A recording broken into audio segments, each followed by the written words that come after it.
Amigos y amigas, ¿cómo están? ¿Cómo les va? Espero que estén muy bien. Yo muy bien, pero se puede estar mejor y hoy vamos a estar bastante mejor porque nos vuelve a acompañar Luis Diego Fernández desde Argentina. ¿Cómo estás, Luis? ¿Cómo andas, Marcos? Todo muy bien yo. Quiero agradecerle en este momento a mis mecenas de Patreon en patreon.com/Marcos Represas. Gracias a su aporte valioso puedo seguir creando contenido filosófico para todos. Sí, de hecho, ahora que decías esto de la práctica filosófica, que se fue, digamos, convirtiendo desde una práctica de vida, de esta tecné, de esta, digamos, este arte de vivir, Mm. que se fue convirtiendo siempre en un tratado filosófico, digamos, lógico, racional, 100%. Digamos, Foucault va a poner en la palestra este tema de la terapia, o sea, la condición filosófica terapéutica.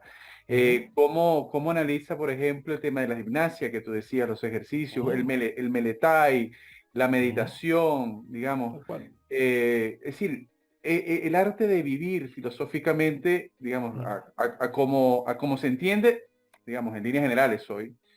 es muy distinto a cómo nació, digamos, Claro. una forma de vida. Y en este sentido, Luis, ¿cómo podrías, digamos, comentarnos, porque tu libro está dividido como en las tres etapas del desarrollo del placer, el tema helénico, es decir, Mm, antigua Grecia, ujú. el tema cristiano y que podríamos estar hablando que de un siglo V, un siglo XV más o menos, y el tema moderno, digamos, Ujú. ¿cómo es ese discurso del placer en estas tres etapas? Y añadiría eh, el tema actual, el tema posmoderno, sí, sí, es decir, Sí. cómo podríamos reflexionar eso, pero en el momento del 2022-2023. Bueno, digamos, un poco como yo mencioné antes, yo creo que son tres relaciones distintas. Cuando uno piensa el mundo antiguo, sobre todo Grecia, también el mundo helenístico y también incluiría Roma, digamos, ahí me parece a mí que la cuestión tiene que ver con el exceso. O sea, Ujú, como el gran tema de la antigüedad precristiana es el exceso. Como no hay concepto de pecado, no existe el concepto de pecado, no existe el concepto de carne, ujú. aparece la noción de afrodisia o en el mundo latino voluptas, y ahí viene voluptuosidad, obviamente. Ahora, no hay ningún problema con los placeres sexuales. O sea, los griegos, los helénicos, los romanos no tienen problemas de tipo puritano con respecto digamos, a estas cuestiones. De todas maneras, Foucault también es muy crítico respecto de la idea un poco idealizada, utópica, de que la antigüedad era una libertad total, era como una suerte de festín permanente. No era así, estaba todo muy regulado, estaba todo muy Bacanal, tabulado. dionisíaco.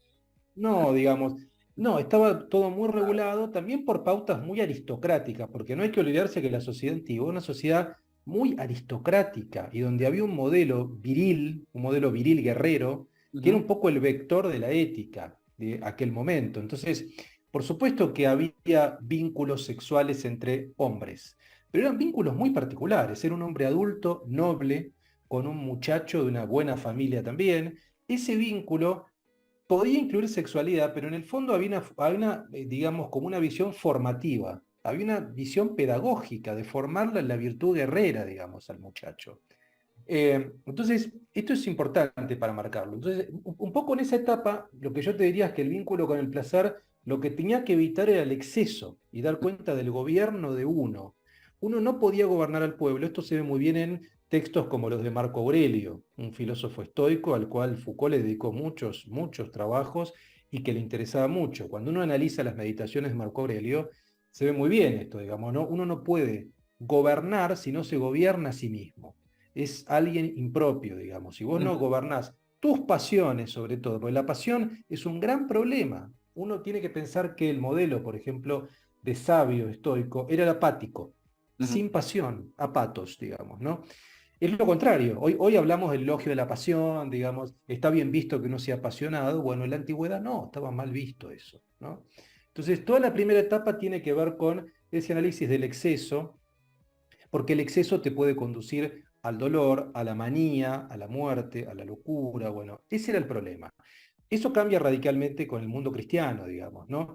Ya el problema pasa a ser de otro nivel, porque tiene que ver con la dinámica de la caída, con el mito de la caída, y por supuesto ahí ya aparece sí el tema del deseo, en el sentido de que el deseo está inserto en la carne, está inserto en el cuerpo del hombre, digamos, ¿no? Y uno está peleando permanentemente con lo demoníaco, con el diablo. Esto lo analiza muy bien Foucault también en sus cursos del Collège de France, digamos, ¿no? Hay un curso que está dedicado al tema de la confesión, donde analiza el tema de la veridicción en la confesión católica, digamos. Bueno, y tiene que ver con esto, ¿no? Es decir, cómo uno gobierna, cómo uno no se deja gobernar por lo demoníaco, y ahí aparece el tema del pecado, aparece el tema de la caída.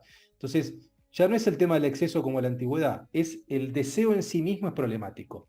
Es problemático porque tiene que ver con la podredumbre, porque tiene que ver con la condición humana débil, digamos, por así decirlo, y es una condición que no se termina de subsanar nunca, porque uno constitutivamente, para la visión cristiana, es débil. Ujú. Uno nace del pecado. Entonces, uno aunque intente, pierde siempre, pero tiene que seguir luchando. Entonces ahí tiene que ver con eso, ¿no? Con la figura digamos, de la carne. Carne implica concupiscencia, Ujú. implica mancha originaria, digamos, ¿no? Y después hay otra dinámica que tiene que ver con la modernidad, que Foucault analiza en el tomo primero, que tiene mucho que ver, obviamente, con la psiquiatría, con el desarrollo de la, digamos, de la psiquiatría, la psicología, eh, obviamente con el psicoanálisis incipiente también, donde ahí aparece la noción de sexualidad. Entonces pasamos de afrodisia a carne a sexualidad.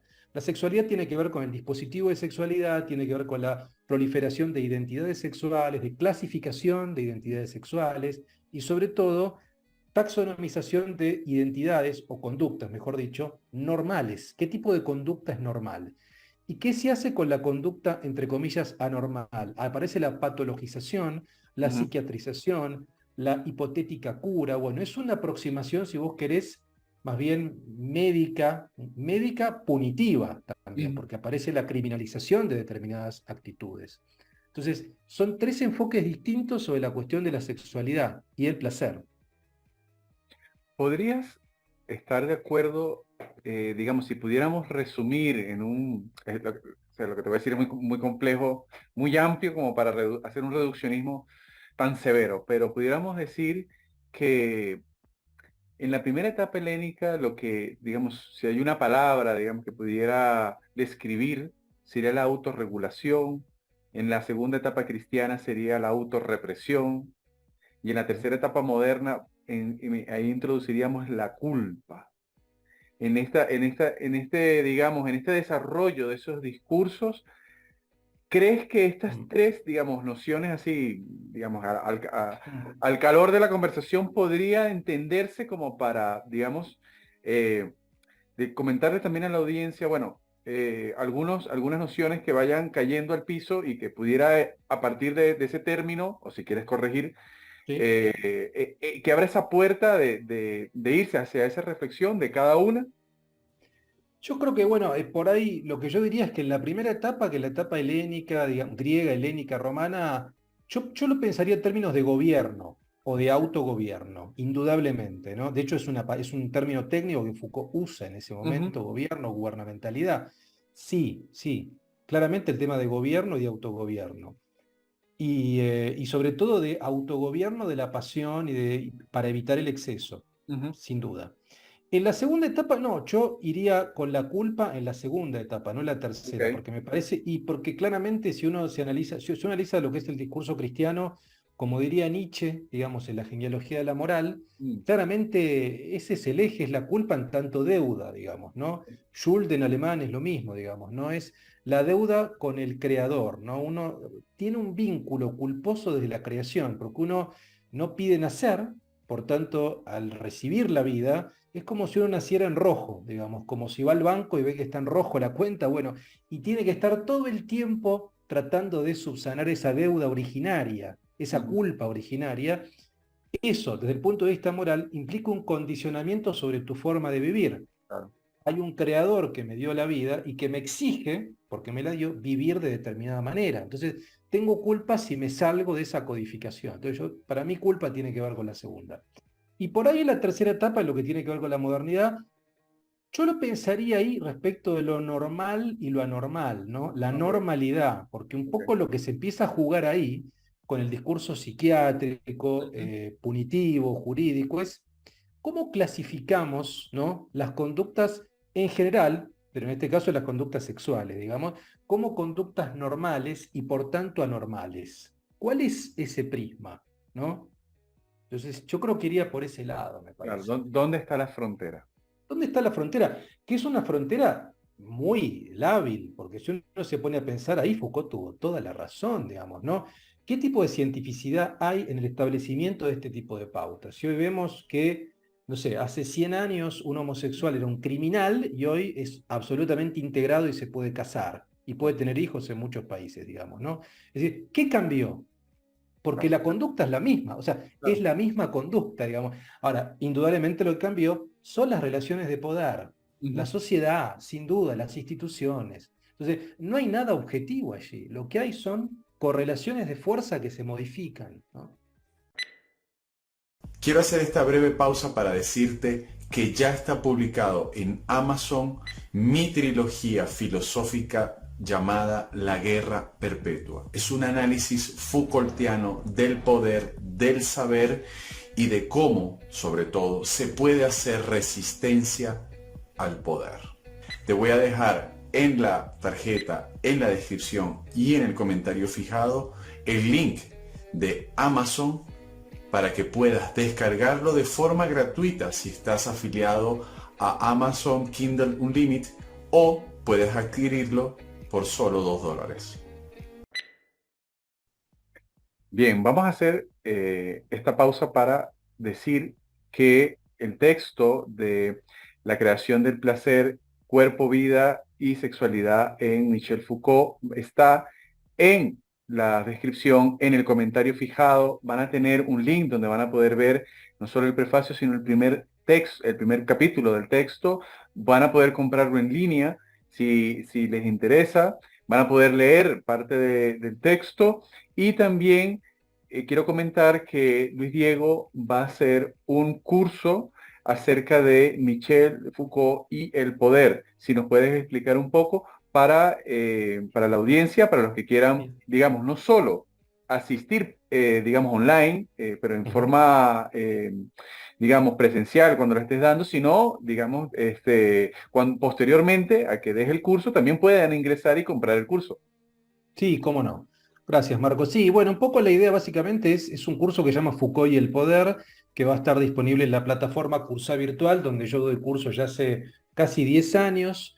A ver, es un curso de 8 clases. El curso igual es asincrónico, en el sentido de que cada uno puede meterse cuando quiera, cuando maneja sus tiempos, cuando está disponible. La idea básicamente del curso es que se va a subir una clase más o menos de 1 hora de duración por video por semana, más un material escrito que yo escribo especialmente, más archivos en PDF disponibles que también voy a poner, más un foro interactivo donde todos dialogamos, digamos, en ese foro interactivo. Esto se sube una vez por semana, digamos, son 8 clases, por lo tanto el curso va a durar 2 meses, ¿no?